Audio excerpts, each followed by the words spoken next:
반가워요, 여러분. 오늘의 주제는 엄청 행복해지기 위해서는 어떻게 하나요?입니다. 행복하면 행복했지, 엄청 행복한 건 왜 필요한 걸까요?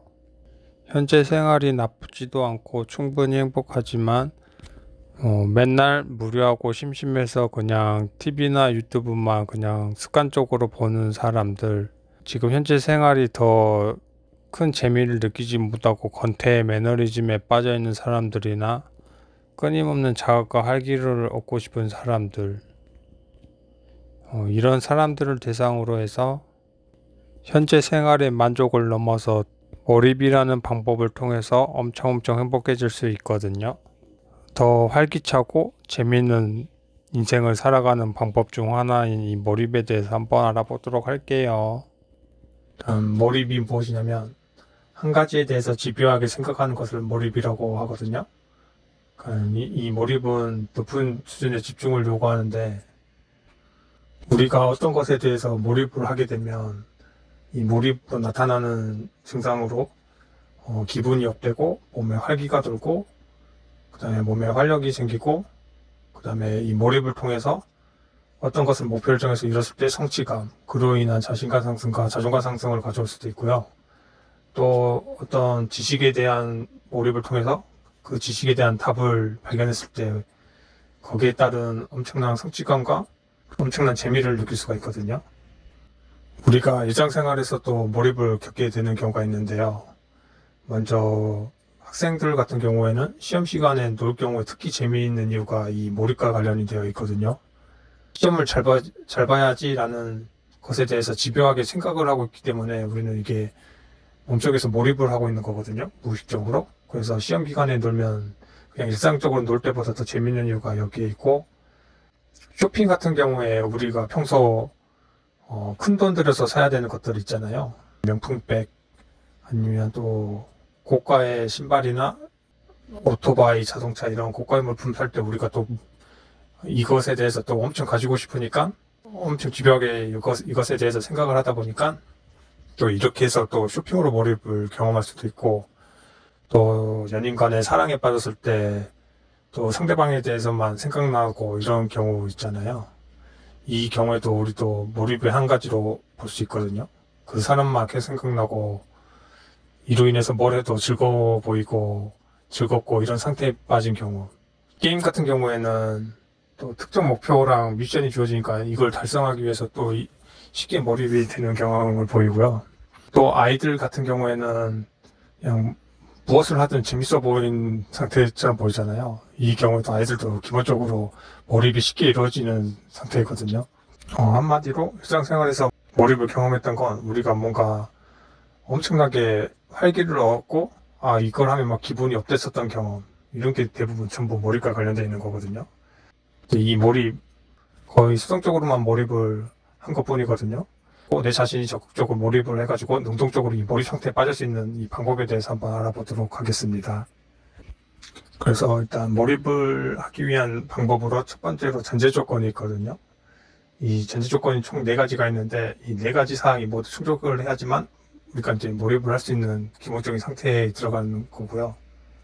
첫 번째 사항으로 우리가 몰입을 할 수 있는 관령 상태가 먼저 만들어져야 되거든요. 몰입을 시작할 때 일단 심심한 상태에서 시작하는 게 무엇보다 좋고요. 뭔가 아무것도 할 게 없는 상태, TV도 볼 것도 없고 유튜브도 볼 것도 없고 외부 자극을 통해 가지고 이 심심함을 해소할 필요가 없는 상태, 이 상태에서 시작하는 게 좋고요. 그 다음에 이 몰입을 빠지기 위해서는 외부 자극을 없애야 되는데, TV 보기, 유튜브, 노래 듣기 같이 우리가 좀 머리를 쓰지 않아도 그냥 정보를 그냥 쉽게 받아들일 수 있는 이 환경 자체를 좀 없애는 게 무엇보다 도움이 되고, 만약 이런 환경이 만들어져 있다면 우리는 좀 몰입 자체가 뇌에 대한 에너지를 많이 사용하기 때문에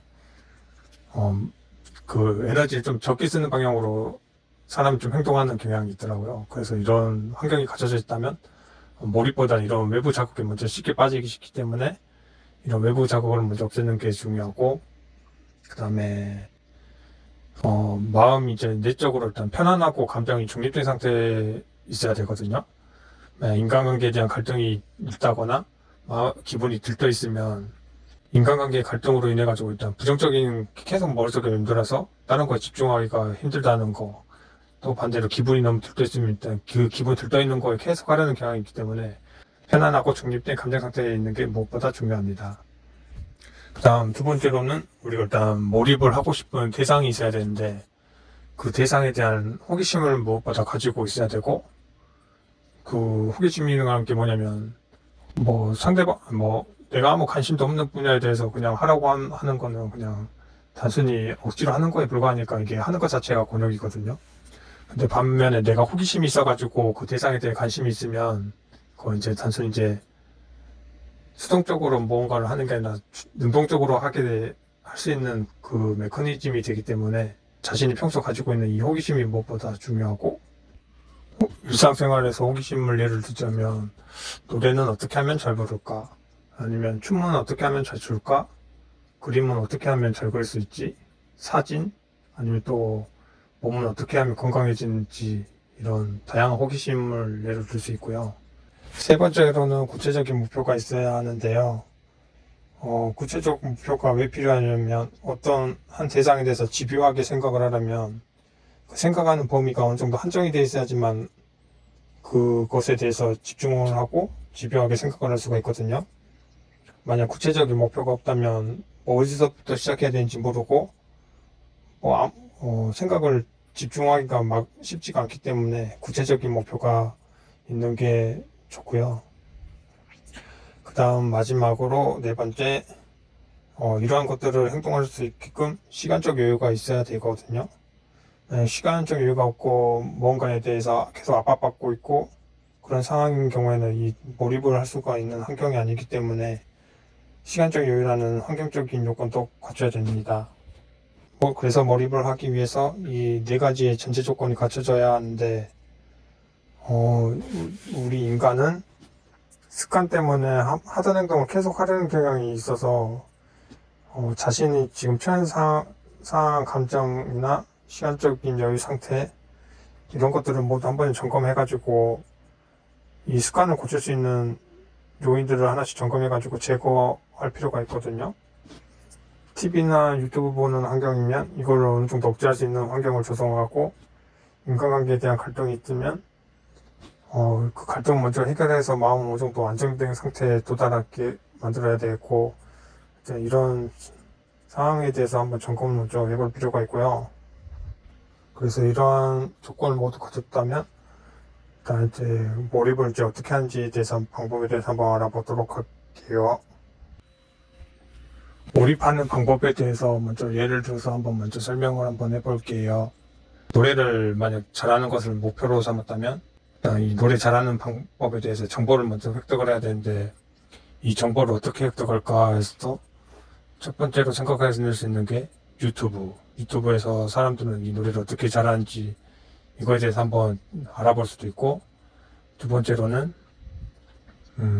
책을 통해서 노래 잘하는 방법 관련해서 전공서적이나 아니면 서점 가서 이런 책들을 한번 알아볼 수도 있고, 세 번째로는 만약에 지인이 있다면 지인한테 노래 잘하는 방법에 관해서 물어봐서 그에 대한 정보를 획득할 수가 있잖아요. 아니면 마지막으로 네 번째 방법은 보컬 학원 이런 데 등록을 해가지고 이 전문가들한테 물어봐서 그 노래를 잘하는 방법에 대한 노래를 잘하는 방법과 관련해서 정보를 일단 획득했다면 이제부터는 노래를 잘하기 위해서 일단 구체적인 목표를 설정할 수가 있거든요. 그 노래를 일단 잘하는 방법과 관련해서는 노래에는 크게 음정이 있고 박자가 있고 리듬이 있고 발성이 있고 호흡이 있고 또 발음이 있고 이런 다양한 것들이 연관되는데, 이렇게 노래를 잘하기 위해서 하나하나씩 구체적인 목표를 설정해서 우리는 몰입을 할 수가 있거든요. 예를 들면 이런 다양한 요소 중에 발성을 아주 잘 해봐야지 라고 구체적인 목표를 설정할 수가 있는데, 발성하는 방법 연습을 어떻게 할 수가 있지 해가지고 발성하는 방법 중 하나인 공명, 립트릴, 호드 내리기, 상대 접촉 이런 다양한 방법들이 있는데, 이런 것들에 대해서 하나하나씩 구체적인 목표를 정해가지고 연습을 할 수가 있거든요. 이런 목표를 설정해가지고 그러한 목표를 달성하는 과정에서 그 목표에 대해 집요하게 생각하는 과정을 통해서 우리는 몰입을 하게 되는데, 그런 몰입을 하게 되면 우리는 이 몰입을 통해서 활기를 얻을 수가 있고, 또 목표 달성을 통한 성취감 이런 것들을 앞서 말한 것처럼 달성할 수가 있고요. 또 이렇게 노래를 잘하는 방법이 무엇이 있을까 하면서 이렇게 정보를 획득하고, 또 그 방법을 생각하는 과정 자체도 이렇게 생각에 대한 몰입이 되거든요. 한마디로 말하면 TV 보기나 유튜브 보기 같이 정보가 이렇게 받아들여져야 되는 수동적인 이런 상태가 아니라, 우리가 정보를 하나하나씩 찾아가면서 그 정보에 대해 왜 쓰임이 있고, 또 그 과정들이 어떻게 인과관계를 갖는지, 또 그 방법은 무엇인지 정보를 능동적으로 획득하고 능동적으로 어떤 목표를 달성하는 과정이라고 생각할 수가 있고요. 호기심을 가지고 있는 분야에서 구체적인 목표를 설정하고 그것에 대해서 달성하는 과정, 이거 자체를 몰입이라고 할 수 있고요. 몰입을 하기 위해서는 무엇보다 중요한 건 앞서 말한 네 가지 전제와 더불어서 이것을 실질적으로 실행에 옮겨야 되거든요. 실행에 옮기지 않고 그냥 머릿속으로만 가지고 있으면 또 평소 습관처럼 하던 행동만 계속 하게 되니까, 만약에 앞서 말한 네 가지 전제 조건이 충족되었다면 조금이라도 좋으니까 반드시 실행에 먼저 한번 옮겨야지만 그 다음 단계로 나아갈 수가 있거든요. 그래서 마음속에 만약 가지고 있는 해보고 싶었던 사항들이 있었는데 하지 못하고 계속 미루고 있는 경우에는 무엇보다 일단 시작이 반이라고 무조건 실행을 먼저 옮기는 게 무엇보다도 중요합니다. 일상생활에서 몰입할 수 있는 분야는 되게 많아요. 그냥 요리, 게임, 청소, 음악 등등 하여튼 엄청난 다양한 분야에서 적용할 수가 있는데요. 게임을 하더라도 그냥 아무 생각 없이 게임이 있는 반면에 뭔가 게임에서도 뭔가 실력 향상을 위해서 하나하나씩 목표를 정해가지고 계속 몰입적 사고를 해가지고 게임하는 사람들이 더 재밌게 게임을 할 수도 있는 거고, 아니면 요리 같은 경우에도 뭐 계란 후라이를 하더라도 강불에 계란 후라이를 한 경우, 약불에 계란 후라이를 한 경우, 중불에 후라이를 한 경우, 이렇게 해가지고 요리를 잘하는 것에 목표를 둬가지고 이에 대해 하나하나씩 몰입해서 접근할 수 있는 방법, 이렇게 몰입과 관련해서는 각자에 맞는 상황이나 흥미에 따라서 몰입할 수 있는 구체적인 목표를 설정해가지고 이렇게 몰입에 빠질 수가 있는 거거든요. 이렇게 몰입에 빠져있는 사람은 수동적으로 뭔가를 하는 사람에 비해서 재미도 더 잘 느끼고, 그 다음에 일에 대한 능률도 올라가고, 이런 몰입적 사고에 대한 사고 습관을 통해서 문제 해결 능력이나 창의성도 증진될 수 있는 거고, 이런 개인의 역량도 많이 키워주니까 이 몰입 자체가 우리 인생을 엄청 행복하게 할 수 있는 길로 이끌 거거든요. 이 몰입과 관련해서는 저는 일단 되게 간단하게만 알아봤는데, 우리나라에 이것과 관련해서 황논문이라는 작가가 있어요. 이 몰입과 관련해서 저도 이 책을 통해서 좀 많은 정보를 얻었는데, 몰입을 하게 되면 우리의 뇌가 어떻게 변화하는지 그 방법과 관련해서는 이 책에 구체적으로 나와 있거든요. 이 책을 한번 읽고 어떻게 몰입에 빠지는지 그 방법이나 더 구체적인 예시는 참고하면 좋을 것 같고요. 오늘은 우리가 엄청 행복해지기 위한 방법인 몰입에 대해서 한번 알아봤고요. 다음 시간엔 우리가 행복해지기 위해서는 어떻게 해야 되는지 그 방법의 마지막인 미래에는 희망을 가지자, 이 부분에 대해서 한번 알아보도록 하겠습니다. 영상 시청해 주셔서 감사합니다.